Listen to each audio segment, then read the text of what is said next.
गांव के किनारे हरे भरे खेतों के बीच सुनसान इलाके में बना एक आलीशान और लंबा चौड़ा मकान।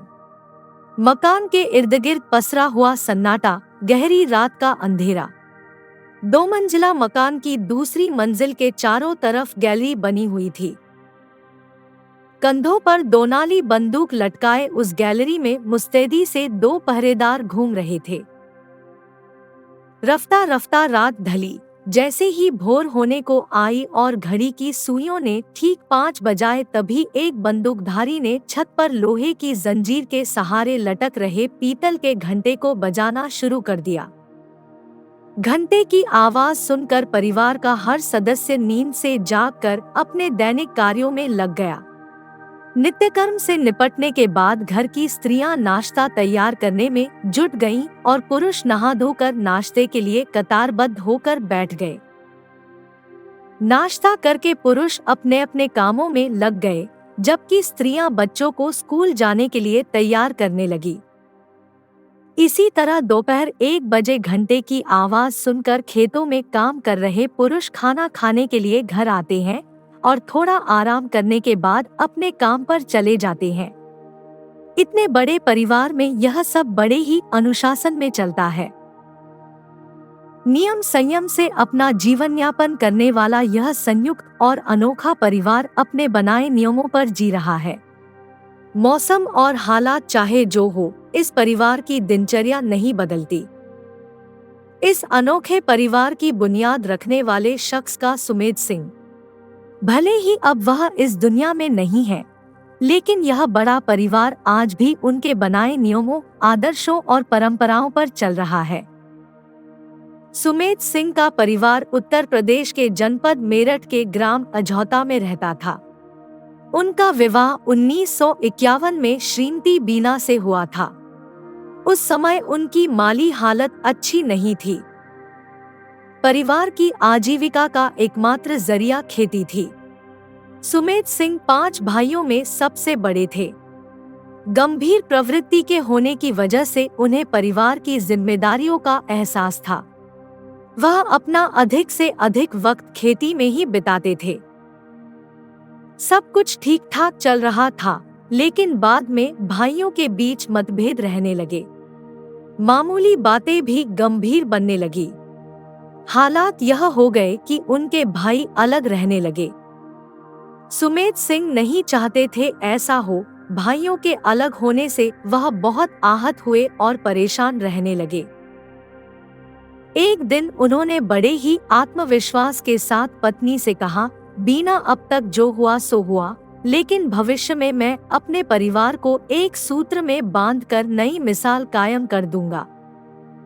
तुम देखना, लोग हमारे परिवार की मिसाल दिया करेंगे। सुमेध सिंह ने जैसे खुद को ही तसल्ली दी। समय के साथ सुमेध सिंह 5 बेटों के पिता बन गए। जो जमीन बची थी उसका सही उपयोग करने के साधन भी घर में नहीं थे, लेकिन सुमेध सिंह ने हिम्मत नहीं हारी और मन ही मन मेहनत के बल पर इसी जमीन को बढ़ाने का फैसला कर लिया। घर की माली हालत बहुत अच्छी नहीं थी, जबकि सुमेध सिंह के 2 छोटे भाई अभी पढ़ाई कर रहे थे। पैसे के अभाव में उनकी पढ़ाई की दिक्कत आने लगी।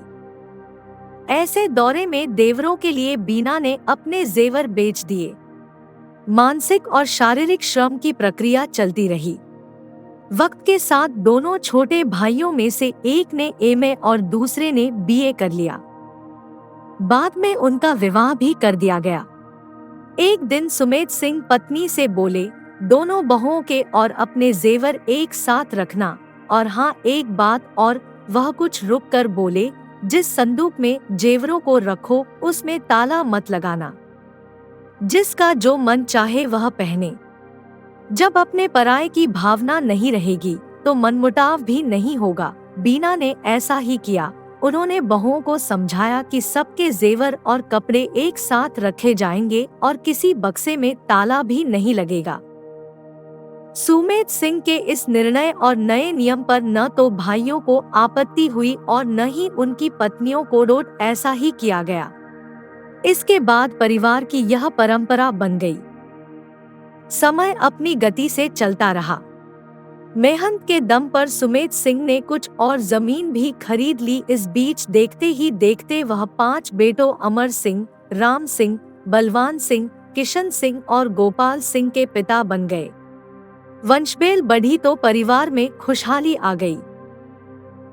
यह सच है कि दुनिया में दूसरों की खुशहाली पर जलने वालों की कमी नहीं होती।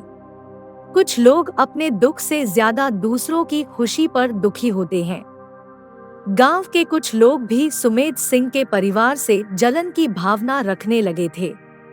सबका मिलकर रहना उन्हें पसंद नहीं आ रहा था।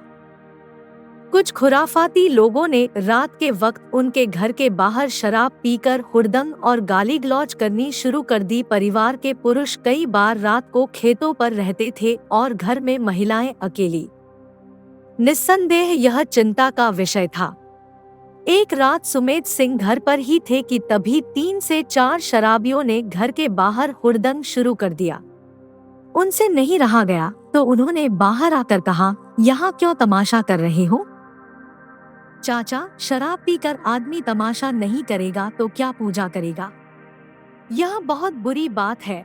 हम भी जानते हैं शराब पीना भला अच्छी बात कैसी हो सकती है, लेकिन मजा आता है इसलिए पीते हैं। शराबियों की बातों से सुमेध सिंह को एहसास होने लगा कि वह उनके साथ बदतमीजी पर उतारू हो रहे हैं। फिर भी उन्होंने सामान्य लहजे में पूछा, तुम हमारे घर के सामने ही हुड़दंग क्यों करते हो? ये तो हमारी मर्जी है।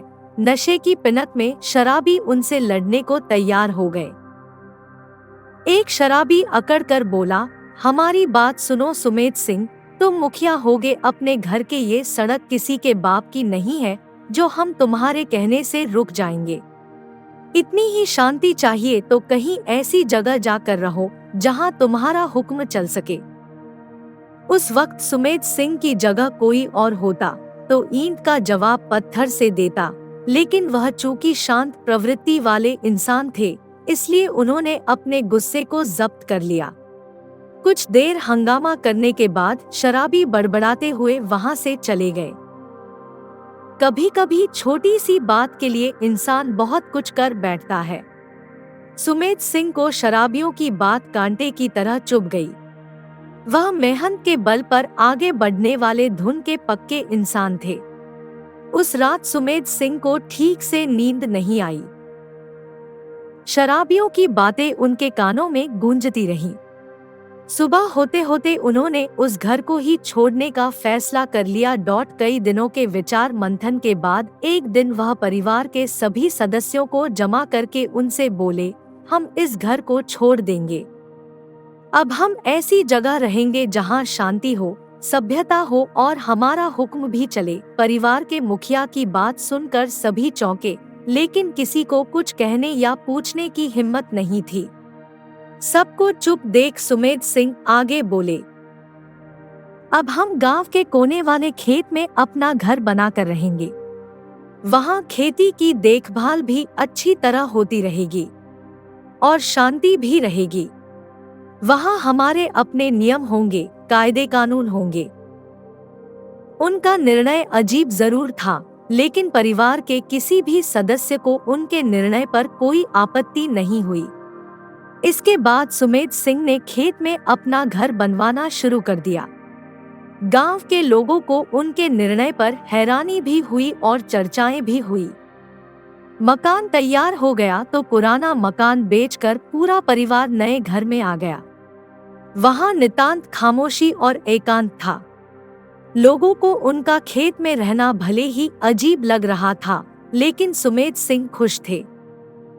हालांकि उनके लिए जंगल में मंगल करने जैसी बड़ी चुनौती थी। इस जगह का नाम उन्होंने रखा विजय बाग। यह बात सन 1970 की है।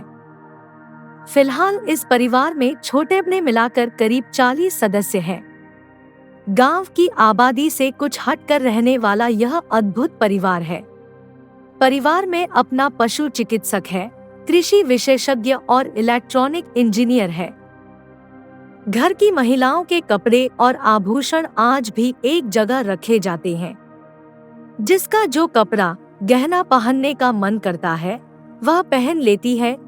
इसी तरह पुरुषों व बच्चों के कपड़े भी एक जगह रखे जाते हैं।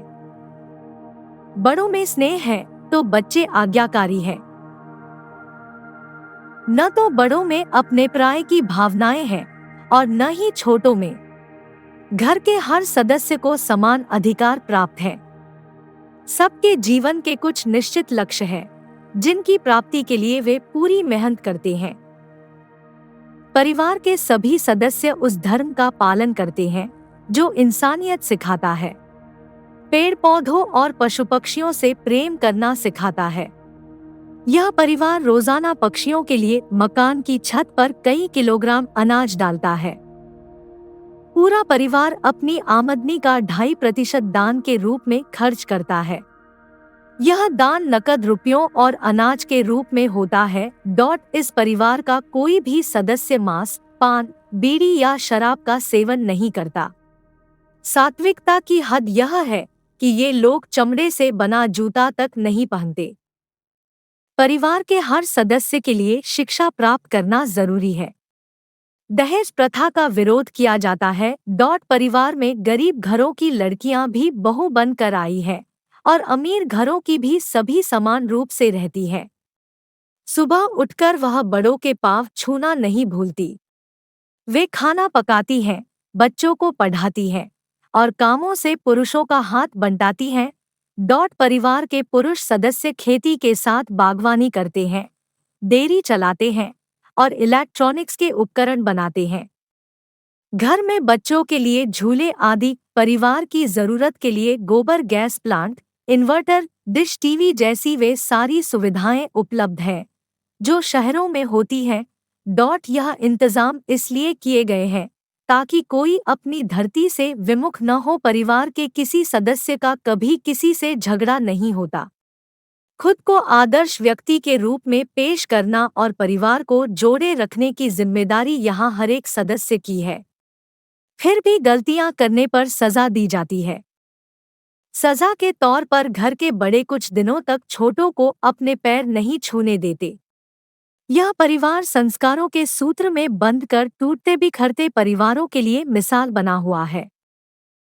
आप सबका इस वीडियो को देखने के लिए बहुत बहुत धन्यवाद। अगर आपको ये कहानी पसंद आई है तो आप इसे लाइक करें और शेयर करना ना भूलें। हम आगे भी ऐसे बहुत सी कहानियाँ लाते रहेंगे।